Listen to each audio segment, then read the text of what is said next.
populares. En ese sentido, las líneas del BNG son coherentes con lo que vinimos defendiendo a lo largo de estos años, de los últimos y penúltimos presupuestos generales del Estado. Por un lado, en relación con las políticas sociales, vamos a defender el incremento del salario mínimo interprofesional y de los salarios de los empleados públicos en relación con el IPC. Nos parece que esto es fundamental.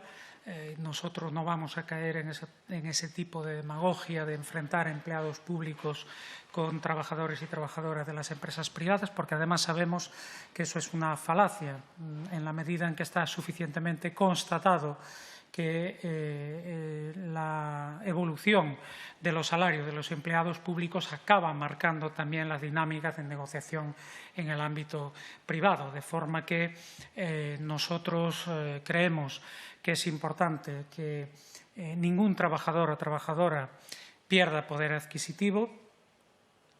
En esa línea creemos que lo que está avanzado con acuerdo de algunos sindicatos de un pacto de incremento del 8% en 3 años es claramente insuficiente. Supondría en el año 2022 un incremento de 3,5% cuando la inflación provisional en septiembre se sitúa en el 9%. Eso quiere decir que estamos delante de una pérdida de poder adquisitivo de 5,5%. Exactamente igual en relación con el salario mínimo interprofesional. Quiero recordar que el año pasado este año se incrementó un 3,5%, pero que la inflación en el mes de diciembre estaba situada en 6,5%. Se incrementó en 3,6, estaba situada en 6,5, por tanto, estamos hablando también de una pérdida de poder adquisitivo precisamente de los trabajadores y trabajadoras que menos cobran, y esto nos parece inaceptable. Por tanto, reclamaremos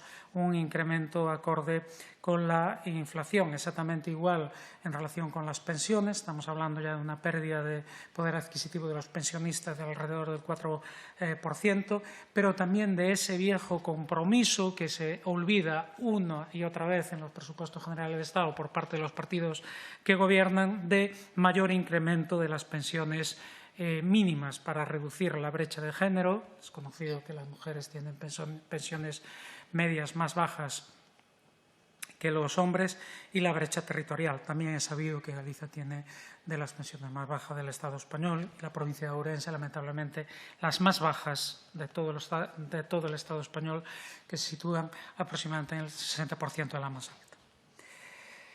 Reclamaremos también compromisos en política social que fueron adquiridos por el Gobierno, en concreto por el Partido Socialista en el acuerdo firmado con el BNG, por ejemplo, para que la participación del Estado en la financiación de la dependencia se sitúe en los compromisos que la propia ley establece, que es el 50%. Estamos aún lejos. Para la creación de juzgados de violencia de género en Santiago de Compostela, Ourense y Lugo, o para políticas de vivienda pública, de vivienda social y en alquiler, con limitación de alquileres, y también la transferencia de los 3.000 inmuebles de la Sareb a la Administración galega para poder posibilitar política de vivienda pública en nuestro país. En relación con las políticas fiscales, nos alegramos de que haya anuncios que, en todo caso, nos siguen pareciendo tardíos e insuficientes.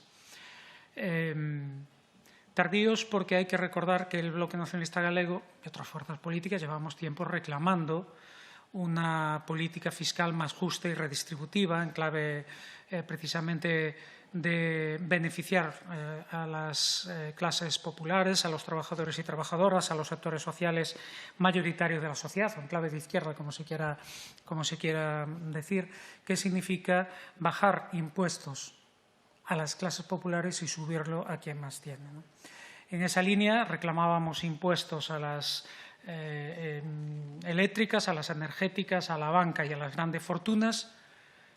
El año pasado, por ejemplo, nuestra propuesta de incrementar el impuesto de patrimonio a partir de 1 millón de euros no solo fue rechazada, fue vetada por el Gobierno. El año anterior, en 2021, fue directamente rechazadas y vetadas también las propuestas de bajar el IVA a productos esenciales en ese contexto de una política fiscal redistributiva. Pero vamos a reclamar que estos anuncios del Gobierno se transformen en políticas permanentes y no solo temporales. Y estaremos atentos a cómo se articulan en relación con las eléctricas, las energéticas o la banca, porque la fórmula hasta ahora empleada por el Gobierno de gravar los beneficios extraordinarios nos parece, cuando menos, dudosa. ¿Cuáles son esos beneficios extraordinarios? Nos parece que los beneficios de estos años son absolutamente escandalosos y, por lo tanto, lo que hay que gravar son los beneficios de la banca, de las eléctricas, de las energéticas y gravar también las grandes fortunas y patrimonios. Y especialmente, además, en un contexto como este, bueno, de incremento de las hipotecas, de incremento de los precios, de incremento de la energía, de los carburantes, etc. Una política fiscal que permitiría también desarrollar otras políticas sociales más avanzadas. Y hay un elemento que para nosotros es central, que son las inversiones en nuestro país, las inversiones en Galicia, ¿no?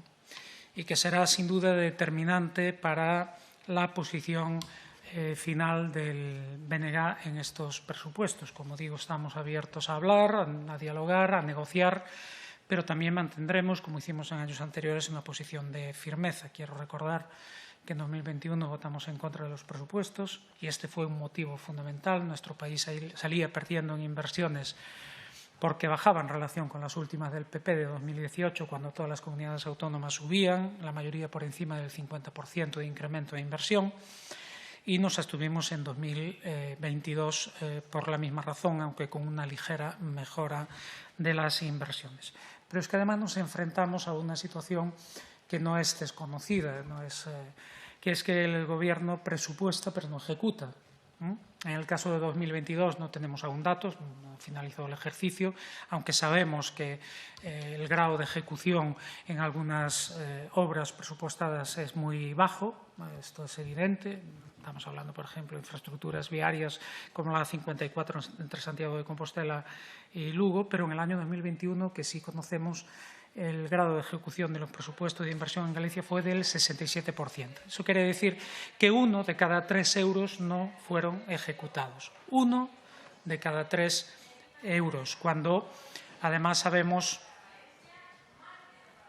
que el grado de ejecución fue desigual entre comunidades autónomas y, sin ninguna sorpresa, mientras en Galicia solo se ejecutan 2/3 partes de lo presupuestado, en Madrid se ejecuta prácticamente el doble, 184%, por lo tanto casi el doble de lo inicialmente presupuestado.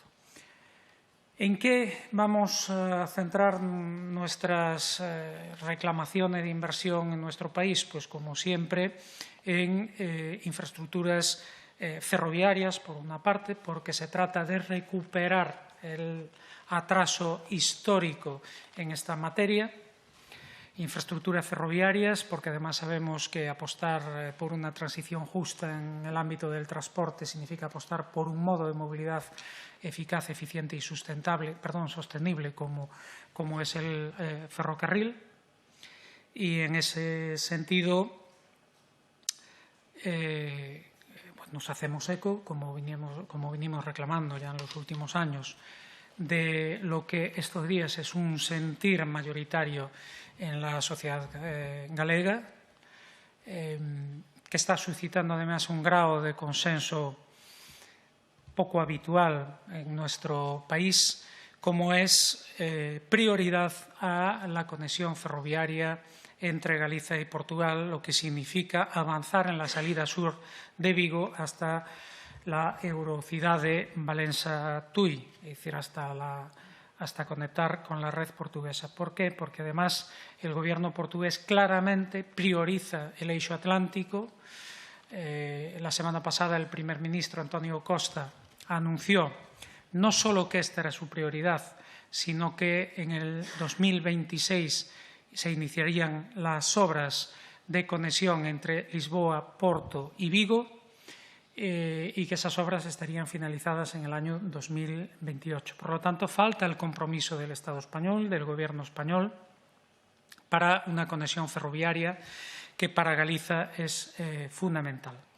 Es fundamental desde el punto de vista no solo de la relación social, sino también de la relación económica. Portugal es hoy el principal socio, parceiro, como decimos nosotros, comercial y económico de Galiza, en una relación además creciente, y en esa medida consolidar esa relación económica implica también dotarnos de las conexiones de transporte, y particularmente ferroviarias, no solo de pasajeros, sino también en el futuro de mercancías con Portugal. Pero no olvidamos reclamaciones históricas, la modernización de la línea A Coruña-Lugo o A Coruña-Ferrol. La línea A Coruña-Lugo no es ninguna exageración, es literal. No conoció modificaciones importantes en los últimos 100 años, desde 1913, por tanto estamos hablando ya casi 110 años sin una modernización significativa de esa línea, exactamente igual en la línea A Coruña-Ferrol, en la línea del norte de red de anchométrico, antigua FEBE, entre Ferrol y Ribadeu, la conexión ferroviaria entre Lugo y Santiago, o sobre todo la implantación de cercanías en las áreas urbanas y metropolitanas. Es de destacar que Galiza es prácticamente la única comunidad autónoma, y desde luego la más poblada, con más peso poblacional en sus áreas urbanas y metropolitanas, que no cuenta con red de cercanías. No hay ninguna razón para que esto sea así. Es una discriminación evidente de nuestro país. Hay que saber que una región urbana como la de Vigo, Pontevedra, cuenta con 750.000 habitantes, cuando hay ciudades con 270.000 habitantes que tienen servicios de cercanías. O la de A Coruña-Ferrol, 650.000 habitantes, por poner solo dos ejemplos. También en infraestructura ferroviaria, viarias, antes mencionaba la 54, infraestructura, una autovía que lleva 30 años desde que fue planificada, más de 20 años en obras, y por lo tanto que es necesario que se acabe, que se finalice cuanto antes. Pero por otro lado haremos hincapié también en las políticas industriales, porque nuestro país conoce una crisis industrial que se va acentuando desde hace muchísimos años, ya décadas. Una crisis industrial que cada año se lleva por delante centenas de puestos de trabajo, que tiene en su foco sectores como la industria electrointensiva o el naval. Nos preocupa que también esté iniciando ese proceso el sector automovilístico con una factoría como la de Stellantis en Vigo, pero haremos hincapié sobre todo en que el Gobierno cumpla los compromisos firmados con el BNG en transición justa para As Pontes y Meirama, con alternativa de creación de empleo y de sustitución de la actividad cerrada en las dos térmicas, y que impulse también el sector naval, no solo con el PERTE, sino también con actuaciones específicas para recuperar la actividad en Vulcano, en la ría de Vigo, o para modernizar y, por lo tanto, generar capacidad de actuación y de empleo en las factorías de Navantia en la ría de Ferrol, centrando su actividad en la construcción naval civil, sin desechar, lógicamente, porque están previstas la construcción de las fragatas F-110, la construcción militar y otras auxiliares, eólica marina, etcétera. Nosotros siempre fuimos partidarios y defendemos la conversión de Navantia en un complejo industrial integral, pero que base su actividad en la construcción naval civil, que se incorpore, porque hace décadas que fue vetada y que parece que nuestro país no puede tener acceso a la construcción naval civil cuando es uno de los sectores con más crecimiento potencial. Y por último, y finalizo, creemos que el Gobierno debe renunciar, veremos en qué se concreta en este presupuesto que se aprueba hoy, renunciar al anuncio de incrementar el gasto militar. Nos parece que es aberrante, y lo decimos con estos términos, que en una situación de extrema crisis social y económica, de extrema necesidad para muchos sectores sociales, para los sectores más vulnerables y desfavorecidos, se destinen más recursos para gasto militar. Una vez más, preguntamos al Gobierno si cree que la prioridad es atender cuestiones básicas como la alimentación, la luz, la calefacción o la subsistencia, o son los cazas de combate, las bombas y las fragatas. No se debe aumentar el gasto militar, porque además es falso esto que dice el Gobierno de que estamos alrededor del 1% del gasto militar. Según estudios solventes y rigurosos, estamos ya cerca del 2% si computamos lo que está previsto en otros ministerios, y por lo tanto creemos que sería irresponsable que se produjese este aumento del gasto militar.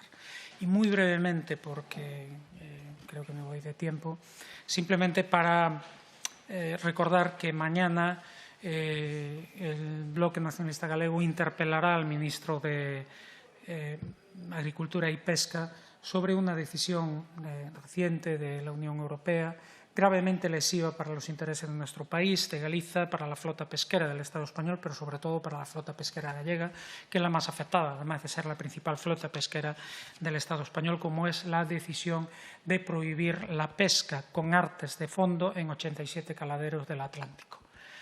Es una decisión que no se basa en estudios científicos actualizados y rigurosos. Nosotros somos partidarios, lógicamente, de la sostenibilidad ambiental y la sostenibilidad de las especies marinas, pero, como decimos, para una decisión de este calado es preciso que existan informes científicos actualizados y rigurosos y también informes de impacto socioeconómico.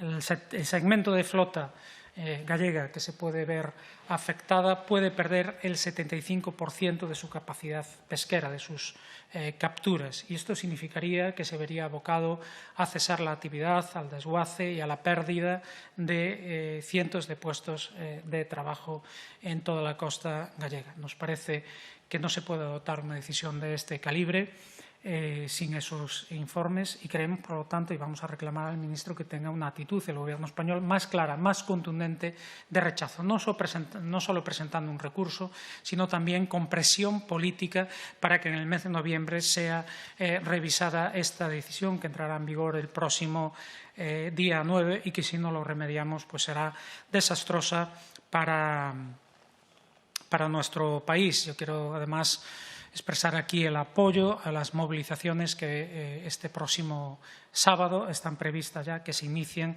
por parte del sector pesquero galego, en las que el Bloque Nacionalista Galego, lógicamente, estará presente.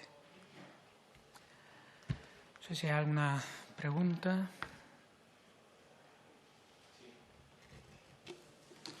Buenos días. Hemos comprobado que han felicitado a Lula da Silva por sus resultados en Brasil.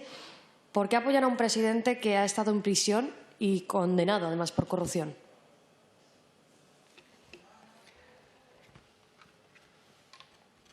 Lula da Silva no ha estado condenado por corrupción. Esa sentencia fue revocada, lo que demuestra que se trataba precisamente de un golpe de Estado judicial contra un dirigente político que tenía la intención de se presentar a las elecciones de 2018 y que fue impedido de hacerlo precisamente por esa resolución judicial que, insisto, fue revocada, y justamente quien la promovió, Sergio Moro, investigado por actuaciones irregulares en el ámbito de la justicia. El que es un presidente y un dirigente criminal es precisamente Bolsonaro. Y nos alegramos de que Lula da Silva ganase las elecciones y que Bolsonaro pase, como dicen los brasileiros, a la lixeira da historia, al cubo de la basura de la historia, que es donde debe estar Bolsonaro.